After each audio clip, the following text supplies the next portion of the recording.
వాళ్ళ ఇచ్చిన పిలుపు మేరకు భారతదేశంలోనే ఒక విభిన్నమైనటువంటి రీతిలో Hyderabad division council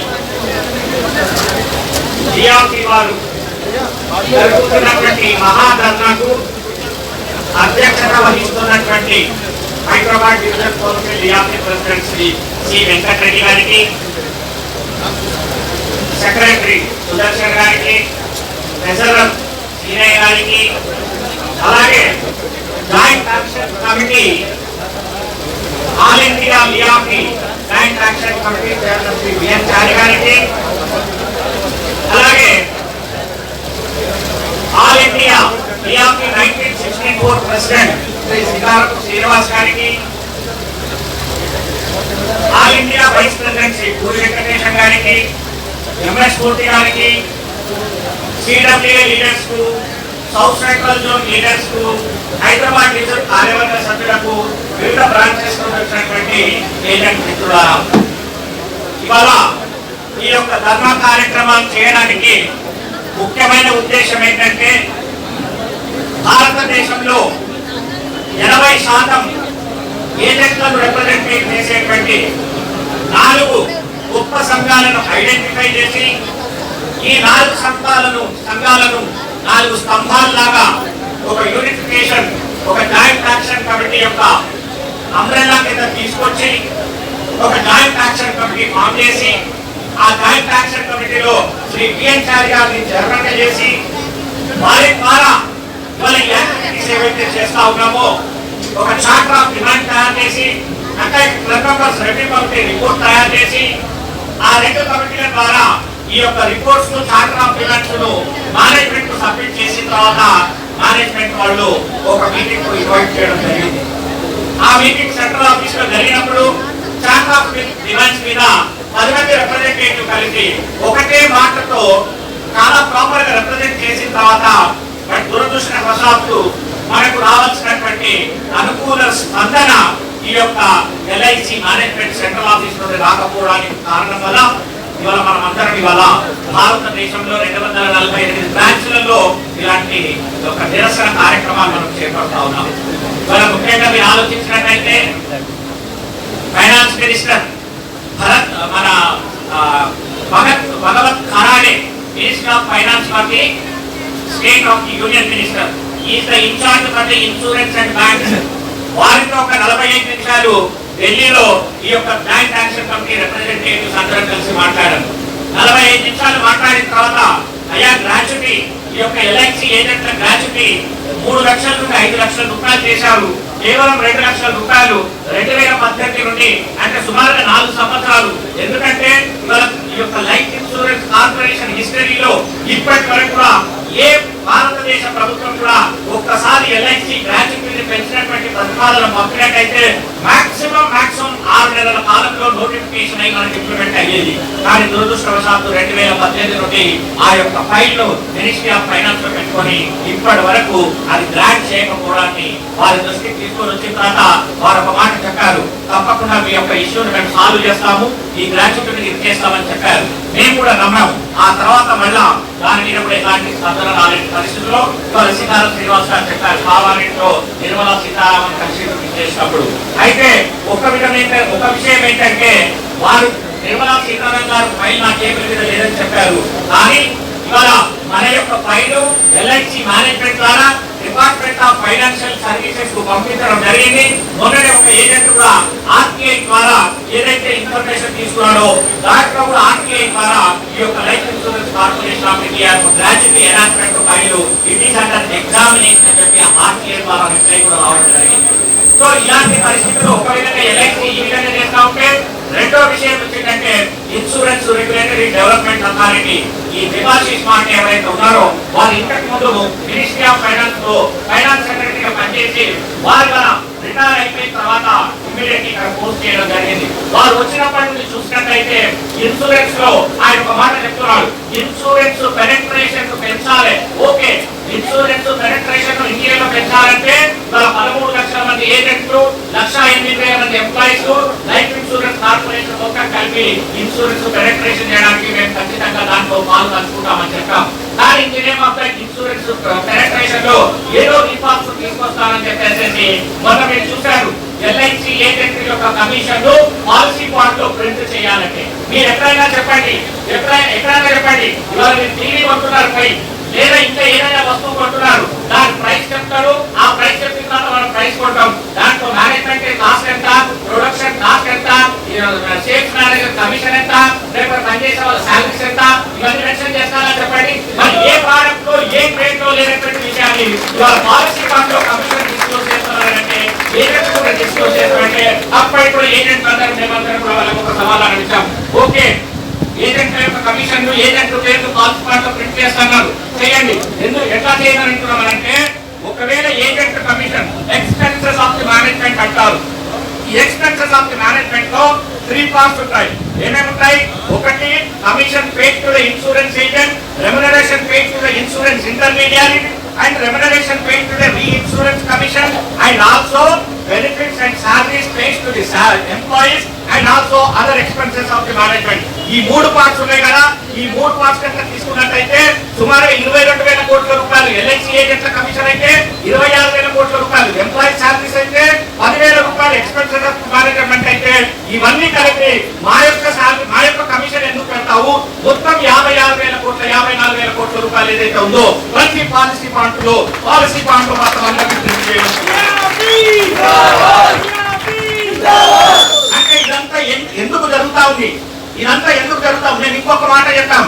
section 41 insurance act 1938 లో ఒక ప్రొవిజన్ ఉంది. ఆ సెక్షన్ 41 ఏం చెప్తుంది అంటే, ఎవరైతే రిబేట్ ఇచ్చినట్లయితే, ఎవరైతే రిబేట్ చేయడానికి ప్రయత్నం చేసినట్లయితే, if it is proved that punishment will be extended up to 10 lakhs rupees. అంటే ఎవరైతే రిబేట్ ఇస్తారో కమిషన్ 10 లక్షల రూపాయల పెనాల్టీ ఏమని చెప్పి ఇచ్చారు.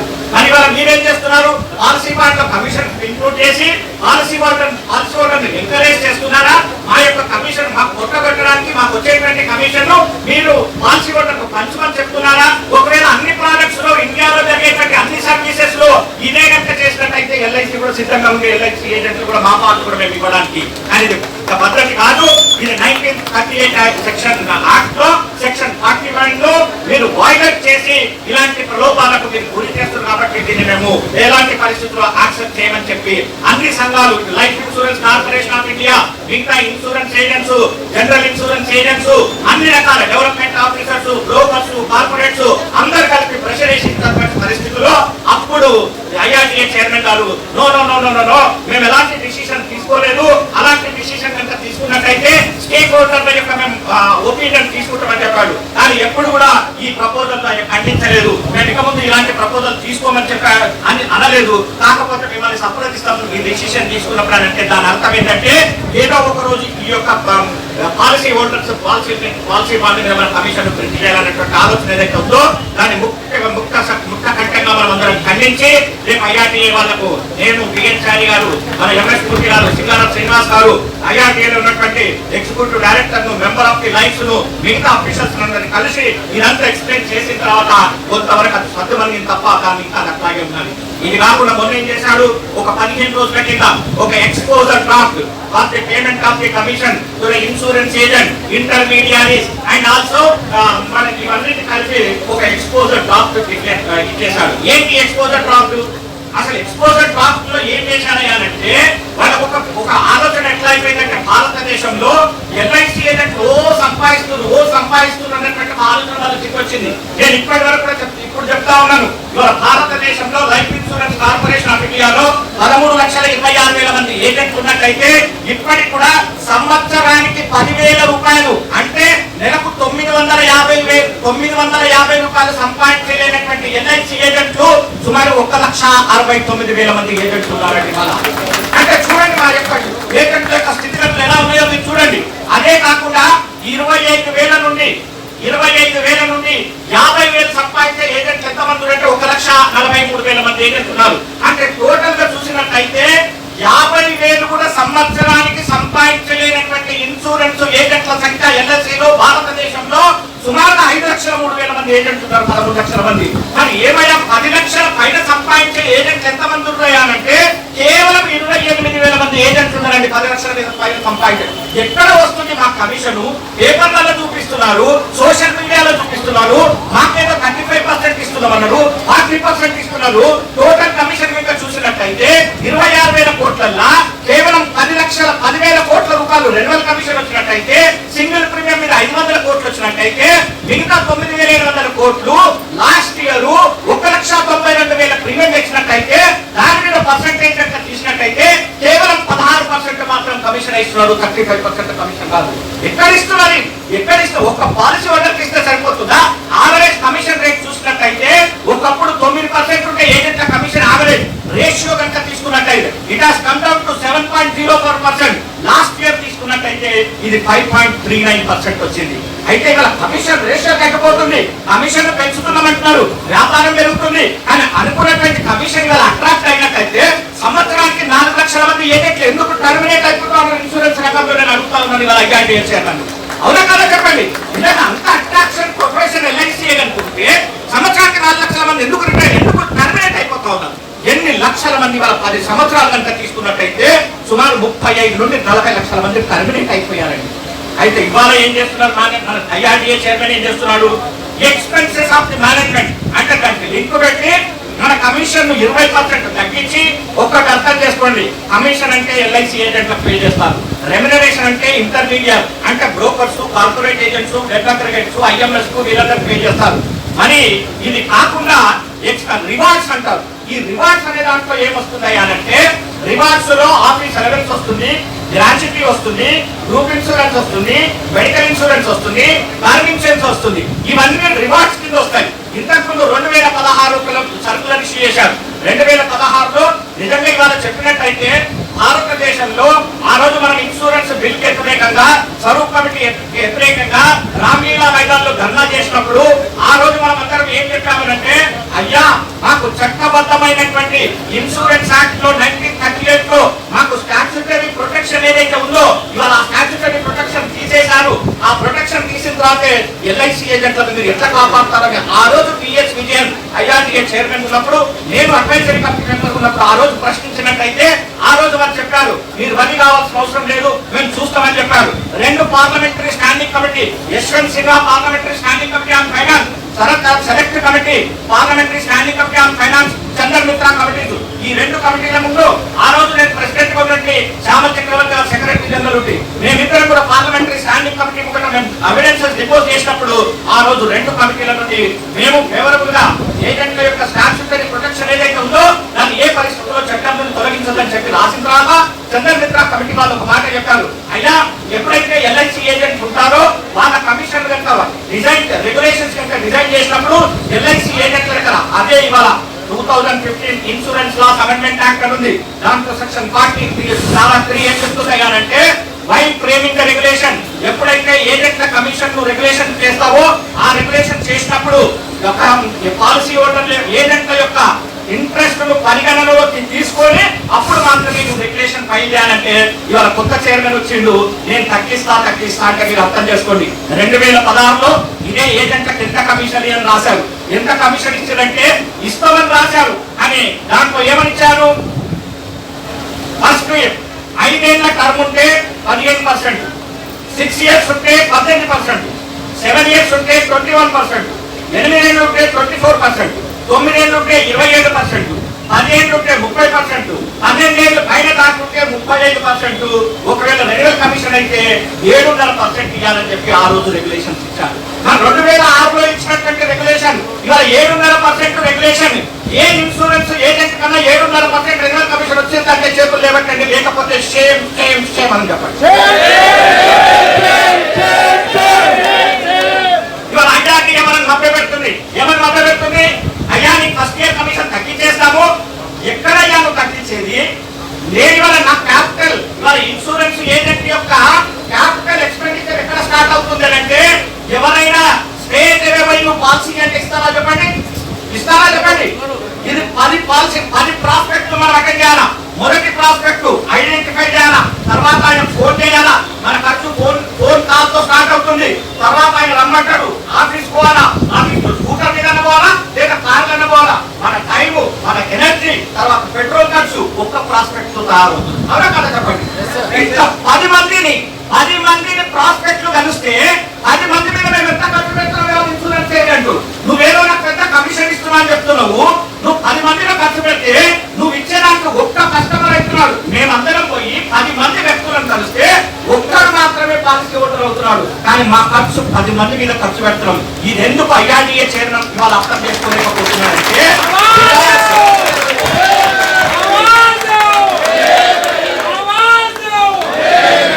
ఇవాళ అందుగురించే చెప్తున్నాము. మన యొక్క ఫస్ట్ ఇయర్ కమిషన్స్ తగ్గించేసిండు. రివార్డ్స్ లో ఉండే group insurance, medical insurance, office allowance, term insurance, gratuity ఇవన్నిటికి వచ్చేటువంటి 20% రివార్డ్ పర్సెంట్ తీసుకొని వచ్చేసేసి ఇవాళ కమిషన్ లో పెట్టి 20% ఇస్తా అంటావు. ఇవాళ ఎక్స్పెన్సెస్ ఆఫ్ ది మేనేజ్మెంట్ అని ఒకటి పెట్టాడు. ఎంప్లాయీస్ ఇప్పుడు ఎక్స్పెక్ట్ కాబోతున్నది ఇవాళ ఎక్స్పెన్సెస్ కాస్ట్ తగ్గించాలంటున్నాడు. ఎక్స్పెన్సెస్ కాస్ట్ తగ్గించాలంటే ఇవాళ 1,08,000 మంది ఎంప్లాయీస్ ఇక్కడ పనిచేస్తా ఉన్నారు. ఈ ఎంప్లాయీస్ పనిచేస్తున్నట్టయితే కాస్ట్ ఏ విధంగా తగ్గుతుంది? ఇవాళ కాస్ట్ తగ్గాలంటే ఎంప్లాయీస్ టర్మినేట్ చేస్తామా? ఎంప్లాయీ సాలరీస్ పేమెంట్ చేయవా? అలాంటి పరిస్థితి వచ్చి నువ్వు కాస్ట్ తగ్గించగలుగుతావా? ఎప్పుడైతే ఇవాళ 100% ఏదైతే ఎక్స్పెన్సెస్ మేనేజ్మెంట్ అయితే రెగ్యులేషన్ లో ఉందో 2016 ఇష్యూ చేసింది, దాని ఇవాళ 70% చేసి డ్రాఫ్ట్ లో పెట్టి ఇవాళ కాస్ట్ తగ్గిస్తామని చెప్తున్నావు. కాకపోతే ఇన్సూరెన్స్ పెనట్రేషన్ పెరగాలని చెప్తున్నావు. అయ్యా ఇవాళ ఈ మాత్రం కమిషన్ ఉంటేనే సంవత్సరానికి 4 లక్షల మంది ఏజెంట్లు టర్మినేట్ అయిపోతూ ఇప్పటికి కూడా ఇవాళ భారతదేశంలో ఉండేటువంటి ఏజెంట్ పాలసీ ప్రజలకు 136 కోట్లలో 90% ఎలిజిబిలిటీ ఉంటే 90 కోట్ల మందికి ఇవ్వాలని కూడా 20 సంవత్సరాల నుండి 24 కంపెనీలు ప్రైవేట్ కంపెనీలు వచ్చేసి ఇన్సూరెన్స్ పెనట్రేషన్ పెరుగుతుందని చెప్పావు. ఇప్పటికి కూడా ఎక్స్పెక్టెడ్ లెవెల్లో ఇన్సూరెన్స్ పెనట్రేషన్ పెరగకపోతే మరి ఇలాంటి పరిస్థితులు కనుక తీసుకొచ్చినట్టయితే ఇన్సూరెన్స్ 20 ఇవాళ 13 లక్షల మంది ఎల్ఐసి ఏజెంట్లు, 11 లక్షల మంది ఇవాళ ఇన్సూరెన్స్ మన ప్రైవేట్ ఇన్సూరెన్స్ కంపెనీస్, సుమారుగా 10 లక్షల మంది ఇన్సూరెన్స్ స్టాండ్ అలౌన్స్ ఆధారించిన లెక్క పెట్టినట్టయితే సుమారుగా 34 లక్షల మంది ఏజెంట్లు. ఈ 34 లక్షల మంది ఏజెంట్ల యొక్క ఫ్యామిలీస్, ఈ 34 లక్షల మందిలో 34 కోట్ల పాలసీ హోల్డర్ల యొక్క పరిస్థితి ఇదంతా మీకు అందరికి ఎందుకు చెప్తున్నానంటే మిత్రులారా, 20 సంవత్సరాల నుండి ప్రయత్నం చేశారు ఎల్ఐసిని ఏ విధంగా బీట్ చేయాలా. ఎల్ఐసి ఇప్పటికి కూడా ప్రపంచంలోనే ఏ ఇన్సూరెన్స్ కంపెనీ కానీ ఏ కంపెనీ కానీ గ్లోబలైజేషన్, లిబరలైజేషన్ ఇవన్నీ ప్రైవేటైజేషన్ వచ్చిన తర్వాత ఇప్పటికి కూడా ఒక్క కంపెనీ కూడా మార్కెట్ లో తన యొక్క మార్కెట్ షేర్ ఎక్కువ చేస్తున్నటువంటి సంస్థ ప్రపంచంలోనే లేదు, ఇండియాలో కాదు. కేవలం life insurance corporation of India మాత్రమే, కేవలం life insurance corporation of India మాత్రమే ఇవాళ మనందరి సహకారంతో ఇవాళ సంస్థలు ఏ పరిస్థితి తీసుకొని పోయామనంటే ఇవాళ మేమంతా కూడగొట్టిందంతా ఇవాళ ఐపీఓ ద్వారా అమలు చేసుకొని ఇప్పటికి కూడా పాలసీ హోల్డర్లకు న్యాయం జరగలేనటువంటి పరిస్థితుల్లో మేమందరం ఉంటే కూడా ఇవాళ ట్రస్ట్ ఉంది. ఒక్క మాట చెప్తున్నాను పాలసీ హోల్డర్కు, మీరు చెప్పండి ఎల్ఐసి ఏ విధంగా నష్టపోదు, ఎల్ఐసిని ఎవరు ఖర్చు లేదు. ఎందుకంటావా?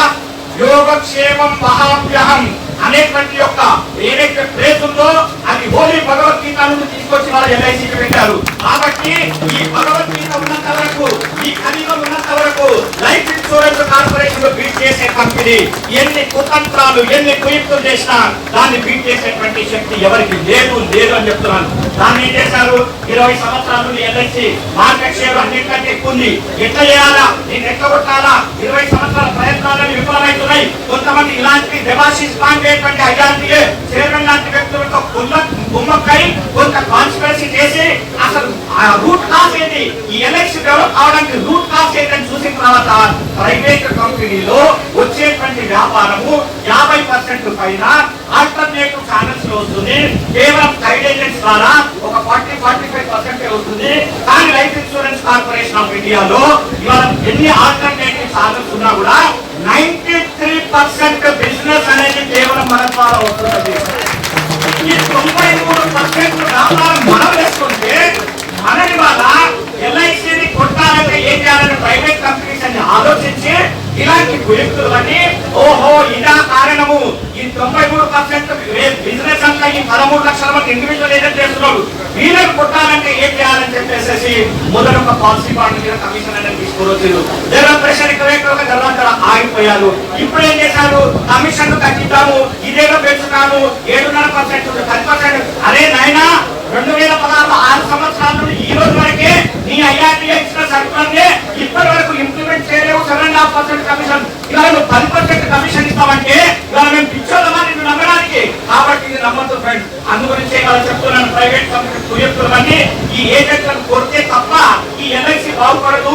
ఎల్ఐసిని మనం బీట్ చేయొచ్చు, అప్పుడు మనం ఇదంతా కార్పొరేట్ అన్ని దేశాన్ని దోసుకోవచ్చు అనేటువంటి ఉద్దేశంతో ఇవాళ ఎల్ఐసి ఏజెంట్ల మీద పడ్డరు. ఎల్ఐసి ఏజెంట్లను ఎట్లా అటాక్ చేయాలని చెప్పేసి ఇవాళ ఒకటి పాలసీ బాండ్, తర్వాత ఇన్సూరెన్స్ ఈ యొక్క కమిషన్లు తగ్గించడానికి చేస్తున్నటువంటి ప్రయత్నాలకు ఇవాళ joint action committee IRDA chairman వారితో కలిసి రేపు ఒకవేళ మనం 14 సెప్టెంబర్ లోపల వాళ్ళు ఇచ్చిన ఎక్స్పోజర్ డ్రాఫ్ట్ మనం ఖండిస్తూ రిప్లై ఇస్తూ వారికి జవాబు ఇచ్చిన తర్వాత ఇదే పరిస్థితి కనుక జరిగినట్లయితే ఆ రోజు ఎక్కువ దూరంలో లేదు, ఇవాళ హైదరాబాద్ డివిజన్ కాదు, భారతదేశం నుండి లక్షల మంది ఏజెంట్లు ఏదైతే రామ్లీలా మైదానంలో మనం ధర్నా చేశామో ఆ రోజు అతి త్వరలో రాబోతుంది. ఐఆర్డీఏ ముందు 2 లక్షల మంది ఏజెంట్లను ఇవాళ మనకున్నటువంటి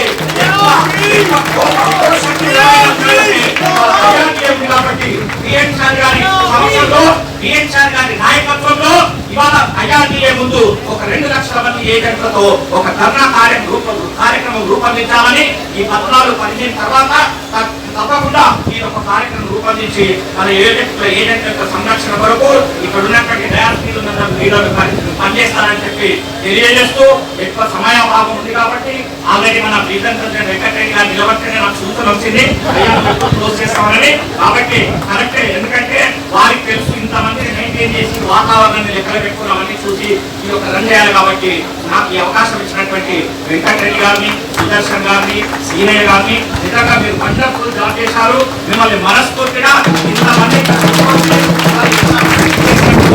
మనస్ఫూర్తిగా అభినందనలు తెలియజేస్తూ నాకు ఈ అవకాశం ఇచ్చినటువంటి